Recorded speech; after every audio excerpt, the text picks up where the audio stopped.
Well, howdy, howdy, howdy. Finally, senior citizen here. Greetings, boys, girls, and to all of our non-binary friends, and welcome to this brand new day. And remember, no matter who you are valid. Thumbs up for that. It is indeed a brand new day, and typical for my new life. I did not go morning walkies. I kind of am not doing that, I guess. But I took a shower this morning, and I've eaten and done a bunch of stuff. Nothing of any import, but hey, I'm alive. And I do my afternoon walkies as best I can with my heel. Again, it took about a year to get this bad. It's not going to get better in less than a week. But I'm able to walk to Walmart and back with almost no limp. It hurts, but I can do it. Thumbs up for that.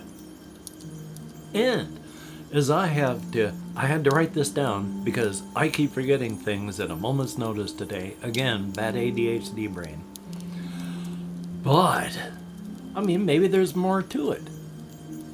And I'll lead into why. But I've watched other videos. Like, if you take Benadryl, I can't remember the full, it's diphenhydryl hydrochloride, something like that. But if you take brand name over-the-counter Benadryl, that medication works by slowing down your neurotransmitters and your neurons and all that.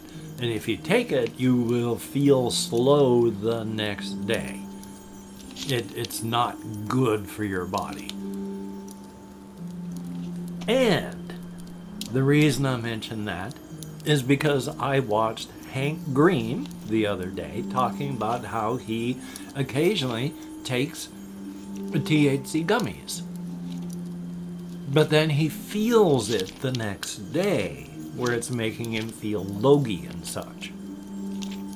Because it is, after all, a neurotransmitter. Your body makes its own inside, cannabinoids. Good God. I was trying to say cannabinoids. Good golly, Miss Molly. All at the same time. And as you could tell, my mouth was not having any part of that. But our bodies make that. Just as our bodies also make nicotinamide, which is a neurotransmitter.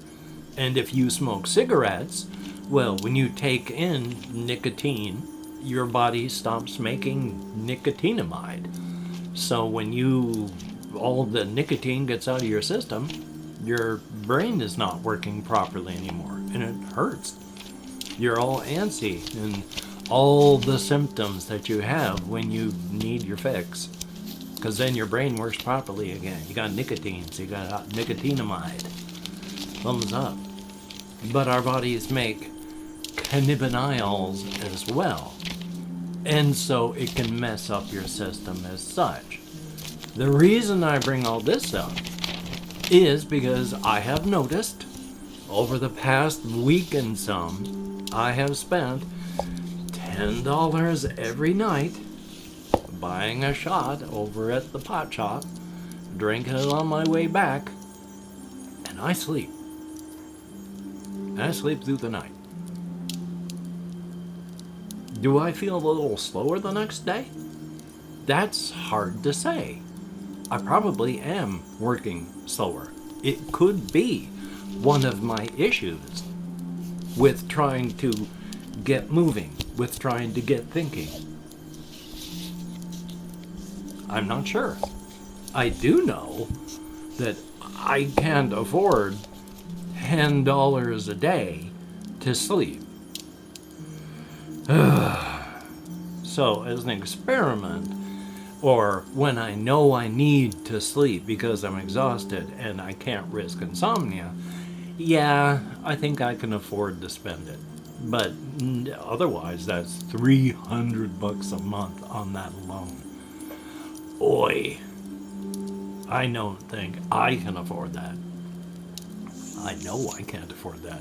I can't think of Well, of course, I can't think of anyone who can because everyone I've known has been right around the same income bracket as myself, except for people like my sister, my wife, before we got married, stuff like that. So they're out there.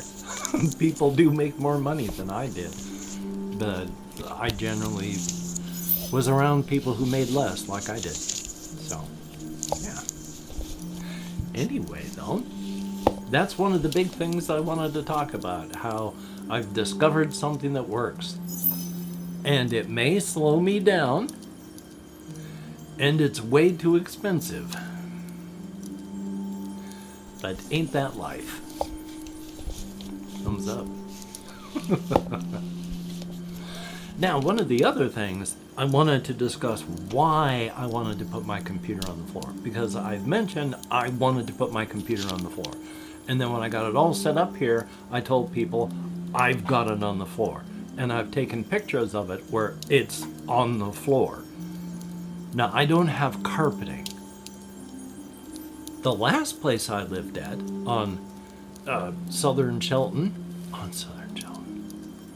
I can English.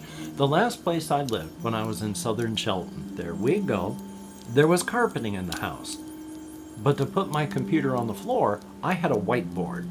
And I just put the whiteboard on the floor, and then I put the computer on the whiteboard so that it was on the floor, and it didn't have to worry about getting overheated as such from the carpeting. Why do I want it on the floor? Because cold air falls to the ground, and you want your computer to be cool. So warm air rises, and with the way these things are, if my computer is up here at the same level I am, if the warm air is at the level it comes down to it's going to have to struggle with that. Maybe it'll deal with that with no issues. But why make it harder? I like to have a window open a lot so cooler air comes in and clings to the floor where the computer is, on the concrete floor that we have. So the only reason that I put it on the floor like that is just because it's for a cooling reason. That's the only reason. Plus, I don't have a place to put it on. The only tables that I have are these cheap Walmart foldy tables. So you touch them, they wiggle and move. And I don't want my computer to wiggle and move any more than it has to. The heatsink on the motherboard is huge. And it's hanging on the motherboard. I don't want to go moving it and having that thing wibble and wobble and start to break loose. So, I mean, I'm sure it wouldn't, but I don't want to cause any problems, because I've discovered in the past that for whatever reason I will do my best to make sure that something will not go bad, and my efforts to make sure that it doesn't go bad makes it go bad, and I don't understand how, because let's say I've got a wire coming out of the back of something, and I want to make sure that it doesn't get bent and break the wire. So I'll put something out the back to hold it stable so that it doesn't bend where it comes out. And so there's less stress on it. And generally that'll fail before something that I just leave alone. And I don't know why. Why would causing less wear and tear on something cause it to fail faster? But generally it does, so I mean, maybe it's just confirmation bias on, I only notice the things that fall into that category and don't notice the things that don't fall into that category. And thus I go, oh gosh, look at all this. That's the only thing I see, when in reality I see it all over the place. You just don't really notice it. Like when you start seeing red cars everywhere. Well, red cars are everywhere all the time anyway. It's just that you've suddenly become hypersensitive to the presence of red cars, and so you're seeing them now. And then the next day, when you don't notice them all the time, they're still there. You're just not hypersensitive to them. You're not paying attention. You're not noticing them. I am just I present both sides. Thumbs up for that. Anyway, though, that's really all I've got to talk about on that front. On the whole creative solo RPG and regular creative front stuff, I'm still working to keep things straight in my head the little I can go out walkies and when I'm in here, because unfortunately if I can't go out walkies, I'm in here. So, yay. But I try to do creative thinking and thoughts, and that's a good thing anyway. I still think about the King in Crimson on the inside, who is, of course, the ruler of the Crimson Kingdom, divided into the 4 boroughs, east, northwest, and south, with construction going on the northeast, northwest, southwest, and southeast boroughs, because it's over 20 million people in the Crimson Kingdom right now. They need to build more spaces for people to live and work. And it being a society that did not evolve under our pressures as we have out here, while there is mild capitalism, that's not the default order of the day. There's a lot of communism / socialism / all sorts of stuff going on with mild capitalism, deeply regulated as well, as just a part of it. Mainly because there's no need for anyone to hoard riches. Where the king went and broke ground to set up the Crimson Kingdom, on the inside there are islands, and these islands they're not infinite in size, although the vast and infinite ocean of possibility and potential, I can English, I promise, vast potential and possibility. Out of this ocean, islands are formed.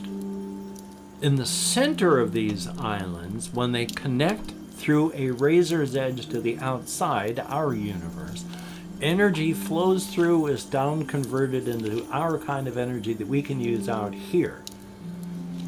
But in the center, as it's coming inward to flow outward, it condenses and rains down the excess energy in a tighter and tighter concentric area until it gets to the center where it flows through. The exact center of this place you can't really reach. It's like a black hole, except you don't have to worry about never coming back. It's just the closer you get to the center, the more infinite it becomes. So in the beginning, it's normal travel. You're traveling 1 kilometer to go 1 kilometer. And as you get further, you start traveling 2 kilometers to go 1 kilometer. And then 5, and then 100, and then 1,000, and then 100,000, and then 1,000,000. But by the time you get to 1,000,000, you're going 1,000,000 kilometers to effectively travel 1 millimeter. But it's still, you've traveled that far.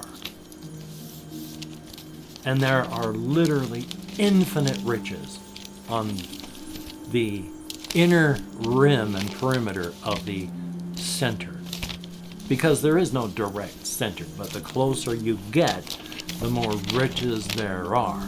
Now, it comes at a cost, because everything is so concentrated there. The closer you get, the more bleed over from other layers there are. And that becomes dangerous because you start seeing things that, well, first you don't see it.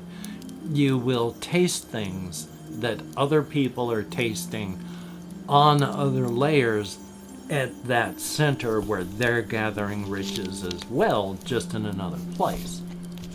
And the deeper in and the longer you stay, you start smelling what they're smelling, hearing what they're hearing, seeing what they see. And when it gets to that point, you can't help yourself anymore.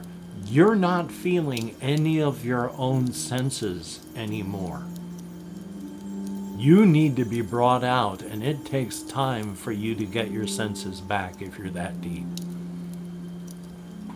You generally know you need to get out as a worker when you start smelling things and tasting stuff when you're not eating anything.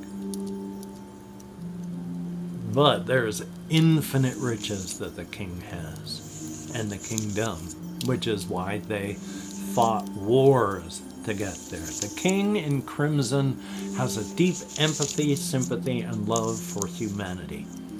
But to get that area at the center, to build that kingdom, the king, when they had to, did diplomacy with those who lived here. When I say here, I mean there, and by there I mean at the center, because I can't speak English today. He would do diplomacy with the rulers of those who lived there. If that did not work, he used betrayal and backstabbing. If that did not work, he used war. And if that did not work, he would use just the slaughter of the innocent. But he would not, they would not force anyone to do anything that they would not do. When there were armies out fighting, the king was there on the front fighting with them. When the slaughter of the innocent was required, the king was there, elbow deep in guts, killing. They took the center. And when they were able to hold it, they broke ground on the Crimson Kingdom, declaring year zero of the Common Era. And it is now year 1114, and of course the Apple rock layer is rocked back on its heels because the kaiju has eaten almost everyone in the actual Apple Rock, the city. And even in the Crimson Kingdom, everyone is horrified. They know about the Razor's Edge. They know about the outside. They don't care about the outside, but they care about the inside. They have contracts with people on the inside. So when the people of the kingdom find out that the kaiju ate that many people, 12,500 people out of a city of only 15,000 people, 5,000 others in support villages and such around it. But still, that's like take your hometown and subtract everyone but 5,000 people. That's a shocker. But yeah. Anyway, though, call for action and blatant engagement farming. If you could like, comment, share, subscribe, that would be very cool. Making sure to share only with people that you think would enjoy watching an old man yammer on in an inane fashion about things that are usually pretty incomprehensible, usually because of the inane delivery. That'd be very cool. Thumbs up for that, and thank you. And of course, each one of my Patreon patrons, you are beautiful and awesome people. Thumbs up and thank you. You help me out a lot, and it is appreciated. Thumbs up and thank you. I hope to get names shown on screen at some point again here soon. There's issues with myself, brain parts and physical stuff, owls and the like. My joints are killing me. I think it's the weather again. Yay. So I'm hoping. Thumbs up for that. But you are beautiful and awesome people. And for everybody that leaves me a comment, you too are beautiful and awesome in your own way. I read every comment that YouTube shows me. I thumbs up and heart every comment that YouTube allows. I answer as many as my nerve compression will let me. So thumbs up. Thank you. It is very, very appreciated. Yay! Let's see. I do kind of have something here. If you could write advanced into the comments to let me and the YouTube algorithm know that people actually watch this video, and of course, blatant engagement farming, that would be very, very cool and greatly appreciated. Hand sanitizer, important stuff to have. Along, of course, with melatonin. Anyway, though, it is the first of the new year 2025, and I'm going to spend the rest of the day editing, rendering, uploading, taking care of myself, playing video games, watching more videos, going out on walkies, coming back to recover from going out on walkies. Oh, my heel. Life is life. Hopefully, you can get done the things that you would like to get done, and if not, please do not beat yourself up. It will not help you get it done better next time, and you deserve better. So, until we meet again, you take care. Have a great day today. I will see you on the flip side, and that is indeed a very good thing. Yeah, so hokey smokes. No words of wisdom, no great things. I'm just trying to take care of myself as best I can. Hopefully you can take care of yourself as best you can. It's a good thing to take care of yourself. As best you can. I mean, don't beat yourself up over things you cannot do. And over the things you can do, but don't, but would like to, take it slowly so that you don't beat yourself up if you fail. One small step at a time. It's a plan. You take care. Oh, I gotta click that button up there.